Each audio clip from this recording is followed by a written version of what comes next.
Magandang araw mga lods. Ayan, at nagkakagulo na naman yung ating mga alaga.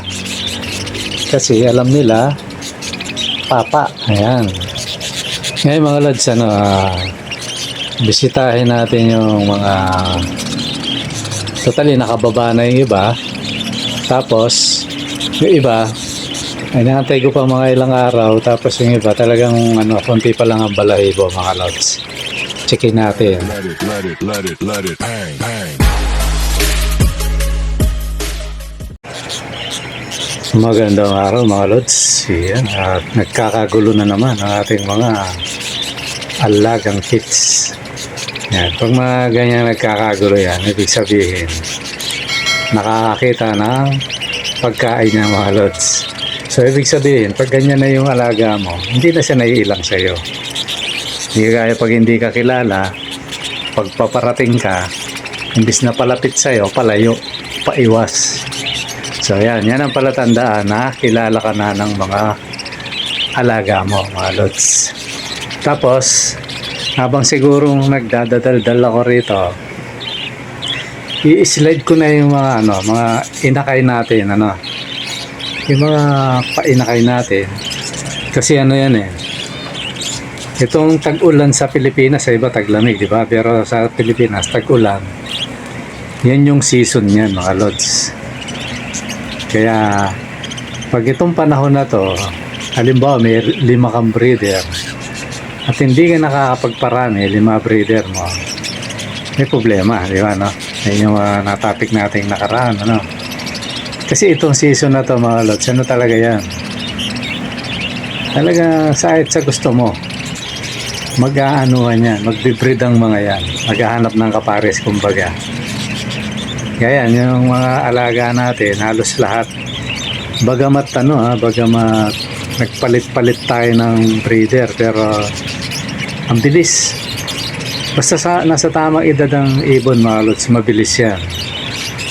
Yan. Kaya yung mga kung naipapakita ko na, yung mga inakay natin na habang nagro-roll yun, ilalabas ko lahat yan. Tapos yan, itatapik ko ngayon yung ayun nga, yan lang pala yun, tapos may babanggitin lang ako.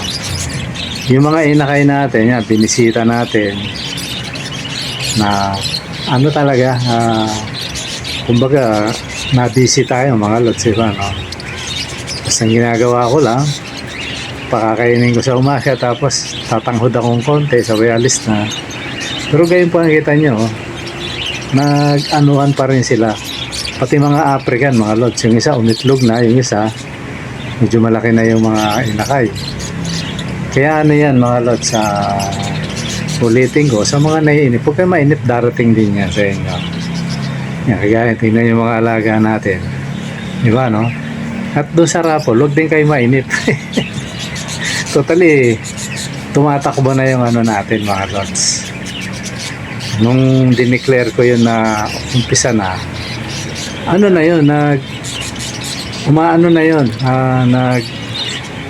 continue na yun, mga lods. Kaya comment lang kayo ng comment, baka matsambahan nyo yung raffle. Ito mga lods, ganito yung gagawin natin dito. May libre, mayroong may bayad. Yan. Kaya ni-encourage ko kayo muli na sana yung may mga yung sa libre, kasi lahat kasali rito. Sana wag sa libre na lang. Sana wag sali rin kayo, pansuporta rin niya mga lods sa patuka natin. Diba, no? Tapos siguro habang baka nailagay ko na dyan yung kung paano ako nagbibiyahe sa araw-araw. Yan. Nalagay ko uli kasi nakaraan hindi malinaw. Puro nakatutok pala yung camera sa kalsada. Yeah, kaya mahaba kasi yun mga lods mahabang baka wag na, sa susunod na lang. Siguro gawin ko, yun ang ipapakita ko habang nagdadadal ako. Diba, no? Para maiba naman yung at least ma-familiar sa inyo yung mga nagtatanong kung paano pumunta rito. Yan, baka maipakita ko yung buo. Bagamat ang topic natin sa ibon, pero ipapakita ko yung kalsada, Di ba, no? Papakita ko yung kalsada tapos kung saan ako way. Nalagyan ko yan kung saan ako na tumadaan. Kung saan yung area para ano nyo. Yung mga gusto kong pumunta rito na bibili. Diba, no? So, ganun lang. Tapos yan, yung mga nakikita nyo mga mga ibon na yung mga inakay natin, mga lods. Ano yan? Malibang isara mo yung yung pugad, hindi titigil yan. Iitlog ng iitlog yan at iitlog ng iitlog, mga lods. Ako, totally, may inawat ako. Dahil talagang nasa season sila, ayun, umiitlog sa lapag. Pero pinabayaan ko lang para maawat. Kasi pinalitan ko yung kaparis niya. Ayan. Nagpalit ako ng breeder eh. Para maiba naman yung mutation.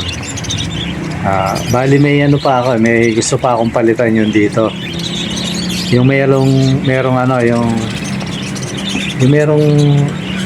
ito yan, yung ipapakita ko na yung merong 5 inakay sa baba, yung hindi ko pa naibababa. Kasi iitlog na naman, hindi pa nakakapaba yung mga inakay, iitlog na naman. Gusto kong palitan eh. Kasi yung cock doon may lahing lacewing. Yung mga parents yan, di ko lang kasi galing kayo na JR eh. Ngayon, bala kong ibalik yung isa, bali anak nung kapatid niya, totally pamangkin yan. Na may pagka-lacewing na, tapos siya may lahing lacewing yung baka mabuo na yung Eh medyo pa ako eh, medyo wala pa akong panahon. Totally yan, merong nag-aano sa akin, yung ka-brother ko na may pinapagawa sa akin, hindi ko magawa-gawa kasi itong tag-ulan. At saka rin, nagayos ako sa bahay, nagbawas ako ng mga kalat. Kasi yung mga lods, yung panahon na yan, lalo na lagi akong wala sa bahay. Yung mga daga, yung bubuit, hindi naman sila threat na sa akin eh. Parang na sila eh, less na eh, kasi yung mga malalaki eh. Parang wala na ako napapansin kasi sa bubong maraming umaali-aligid na mga pusa doon, kaya malabo na may pumasok na daga sa aviary natin. Bagamat may nakita akong mga ngat-ngat, yung screen natin na net na plastic kita ko may butas o may tapat ng pero wala namang effect yun kasi double yun. May screen na bakal at saka screen na plastic. So okay lang yun. Lang naman yun parang pambulag lang naman yun para hindi masyadong expose sa labas. Kaya nilagyan ko ng green. Tsaka yun ang unang nailagay ko kasi yung green na yun. Kaya tas dinoble ko yung in-order ko na kasi yung tagal dumating. Diba, no? So gano'n lang yun, kaya walang effect yun. Totally, nagbabalak pa rin akong ayusin, kaya lang wala akong panahon. Siguro pag hindi na tayo masyadong busy. Tsaka nalalapit na rin yung nito na itong October. Totally, September pa lang dapat makagawa na akong na-ready ko na totally yung dadaanan ko, bubutasin ko na lang. Yan. So hindi na ako masyadong mahihirapan. Pwede na mga halimbawa, biglang naggawaan sila, pwede ko naman butasin agad-agad yun. Na hindi kasi ngayon kasi tagulan eh. Ayun, na yun, medyo less na yung natin doon. Naka-ready na tayo sa ganun. Tapos, medyo nangihinayang lang ako yung aking bubong. Kasi tatapyas. Ay, ganun talaga. Wala tayong magagawa ron eh. Pag-aari nila yun eh. Di ba, sa kumpare ko yun. Binigay niya sa apo niya. Kaya okay lang yun. So, tapos, mga lods, merong siguro hindi ko babanggitin yung pangalan, si Lods, siguro muna banggitin pangalan, siya, taga Maynila. Yung nga rin banggitin ko saan sa Maynila, gusto kong pumasyal dito kasi nagulat ako tumawag. Yung number, hindi familiar sa akin, kaya pero siya, parang kilala niya ako. Ngayon, pala natin, mga lods? Isa sa mga masungit na taga-nood ng natin, ng mga vlog natin. Matagal na rin si Lods na nanonood sa atin. Ngayon sabi niya gusto niyang bumili ng isang pares na kits para daw may libangan siya. Gusto niya dilaw.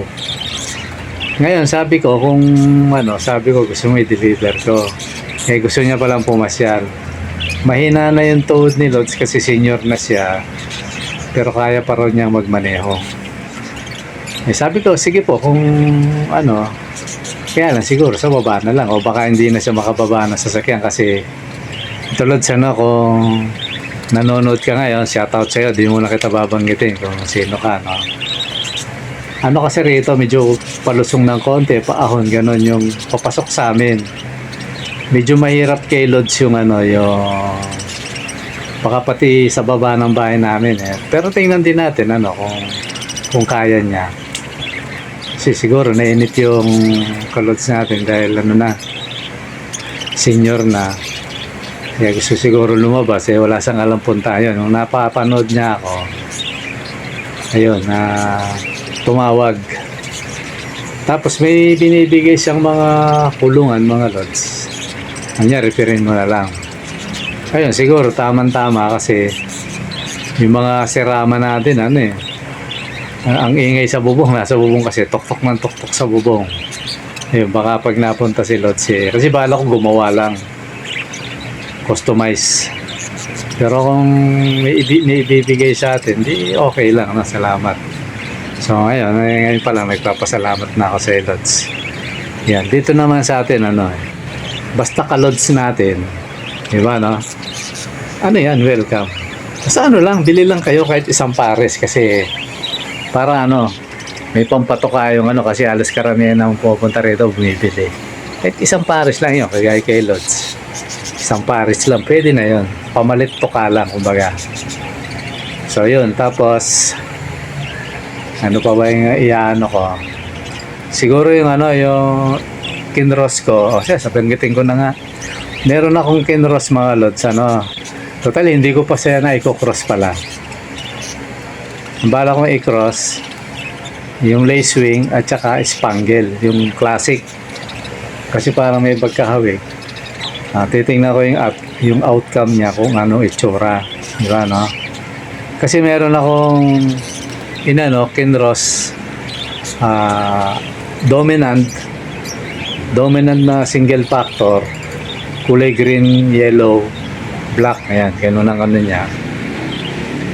Tapos lace wing na yellow na lace wing.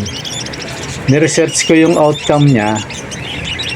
Siya, nilalabas na lace wing, nilalabas na dominant, tapos nilalabas na dominant siya pero halo yung kulay nila. Ayun, ganon. So sabi ko maganda rin yung yung kalalabasan. Yun yung primary, pero siyempre dahil halo-halo na yung dugo ng mga to, meron tayong unexpected na lalabas. So yun ang abangan natin, mga Lods, kasi naglilimlim na. Siguro kung naglilimlim pa, umiitlog lang, basta 5 na yung itlog niya pero tingin ko naglilimlim na kasi pag ganyan na yung itlog niya, umpisa na maglimlim yan. Sobrang bilis ang basta mature talaga, sobrang bilis magpares.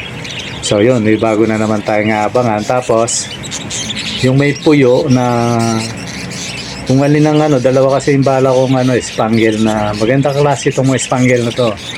Yung yellow green na spangle na may puyo na malaki, crested, or yung isa na kulay blue violet na white ang kabuuan niya na classic spangle.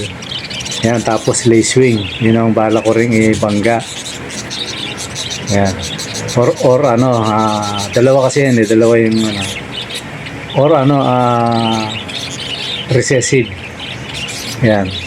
Titingnan ko pa kung ano yung magandang Pero may babae na na isang maganda siya, di ko lang kung dominant, dominant spangle, yan, ganun yung mutation.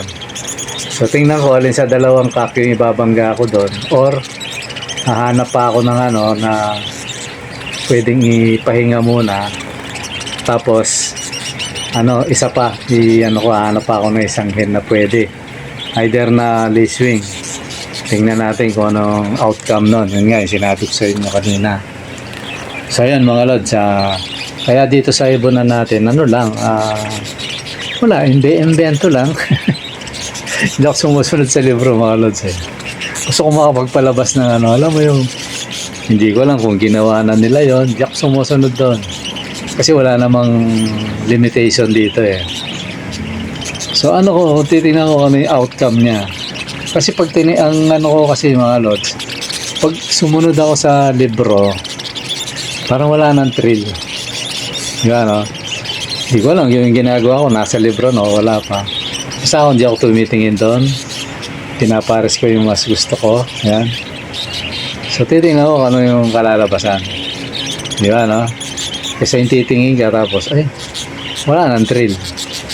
Di ba mga lods kaya yan, abangan nyo yung mga magpaparisin natin. Malay nyo, makapagpalabas tayo ng kakaibang ibon mga lods. Di ba mga idol? Okay mga lods, at muli, maraming salamat sa panonood. Bye-bye.